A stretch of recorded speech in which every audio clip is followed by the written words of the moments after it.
في بلاد الهبل يظنون أن إطلاقهم على المغرب اسم المروك يثير غضب المغاربة، غير مدركين لجهلهم العميق.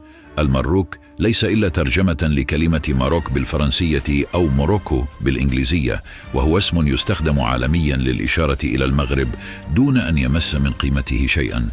بل في الواقع هذه التسمية تكشف عن مدى خضوعهم للغة وثقافة المستعمر الفرنسي، مما يعكس أسرهم لتلك الحقبة التي سلبت إرادتهم وأثرت على لغتهم وهويتهم. أما إذا ترجمنا اسم جاء زائر إلى الهولندية لوجدناه يعني الخرية، وهو وصف يليق بهم وببلادهم.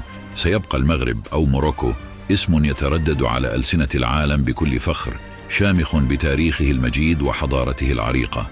وسيبقى المروك مغربا عزيزا، وتبقى الجاء زائر الخرية التي ستطلونها على كمامر جد بوكم الحلوف. والسلام.